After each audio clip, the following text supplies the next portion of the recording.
Daar rennen ze weer. De rjochtbank van Ljouwert uit. Vlien hier de jochter de partijen nog adviseert om er onderling uit te komen, maar na fjouwe parteren is dat net slagen. En dus moet de jochter er weer aan te pas komen. Ja, best wel vervelend, met name voor de stiert en energie. We zijn aan het wandelen om mooie dingen te produceren en dan, dan zitten we hier weer. En dan krijgen we al rond de weekend te jaren dat we eigenlijk weer vanaf beginnen. De stichting Groene Ster Duurzaam die wil dat de gemeente geen vergunning aanhoudt voor de drie grote festivals Promised Land, Welcome to the Village en Sci-Fi. Dat laatste evenement is de grootste, met dit hier 13.000 bezoekers. Een protte daarvan komen uit het Boetelaan. Ik ben geen tegenstander van festivals. Ik vind dat ze een belangrijke bijdrage kunnen leveren aan de cultuur in onze regio.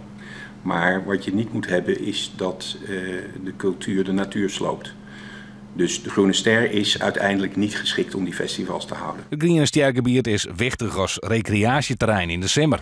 Een soort Ljouters vinden het spietig dat het terrein de laatste jaren vaak en lang afsletten is bij mooi waar. Dat is dit hier oors. Het eerste stuk strand vanuit de Ljouwerkrant, zodat mensen het makkelijk bereiken kennen. Het vrijhouden en een parkeerplek erbij en een speelweide erbij en het naakstrand bloot we vrij liefst alle jaren. Dat is een goed begin, maar het is niet genoeg. Want als je naar de oppervlakte van het strand kijkt wat beschikbaar is in de Groene Ster, dan is dat 13% van de strandruimte van de Groene Ster. De gemeente Ljouwert moet de vergunnings voor de festivals nog verlenen. De stichting Groene Ster Duurzaam zei dat ze bezwier onttekenen zullen. Na alle dagen is er dus in kwarten op een rjochtzaak.